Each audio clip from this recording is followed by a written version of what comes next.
Goeiedag en baie welkom hier saam met ons oggendoordenkings. Nou ons is hier die hele maand besig om te praat oor haal God uit die boks uit en dan in besonder hierdie week praat ons oor haal God uit die boks uit oor waar hy is. Dat hy net op sekere plekke is. En ons gebruik die boek Jesaja wat ons nou al mee begin het. So kom ons gaan verder. Jesaja 6 vanaf vers 4 af sê hy: Die fondamente het geskit van die geluid en die tempel was vol rook. Ek het hard geroep, ellende het my getref, want ek is 'n sondige mens tussen ander sondige mense, en tog het ek die koning, die Here, die Almagtige gesien. Ek dink wanneer ons praat oor God is oral, God is nie net in 'n kerk nie, en ons praat oor hierdie woorde van skuldig sê, hy sien sy sonde en sy skuldgevoel, dink ek moet ons dadelik hierdie besef, hierdie oop prentjie sien van, omdat God oral is, sien hy alles wat ons doen. En ek dink so in die Nuwe Testament wat die Here sê, ek sien alles en alles is oop en bloot voor die Here. Ons kan niks van hom wegsteek nie. En dis wat Jesaja hier tref. Hy sê, ek besef nou, God weet van al my sonde.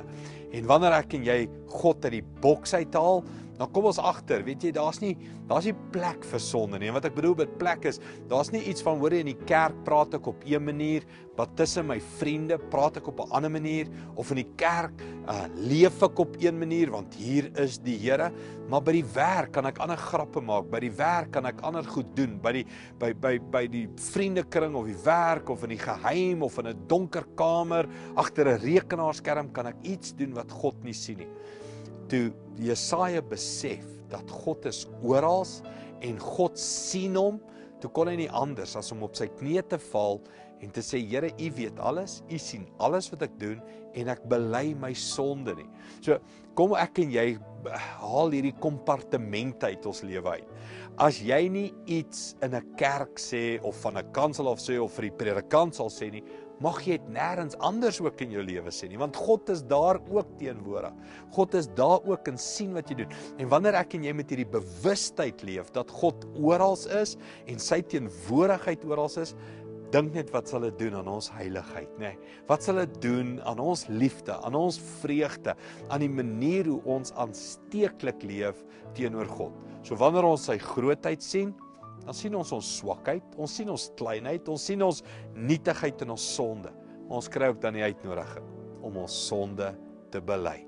So kom ek en jy besef, God is oral, hy weet alles wat ek en jy gedoen het, maar hy gee ons nog steeds die uitnodiging.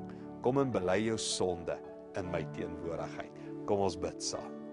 Hemelse Vader, dankie dat U so groot is, dat U nie vasgevang is in 'n kerk, in 'n godsdiens, in 'n tradisie, en daar sekere reëls is vir een plek en reëls is vir 'n ander plek nie. Here, U is in ons lewe. En ons wil elke dag oral waar ons leef, wil ons bewus leef dat U by ons is. En Here, dankie dat U die deur oopmaak en sê, kom en bely jou sonde, selfs jou geheime sonde. Kom en bely alles voor my. Dankie daarvoor in Jesus naam. Amen.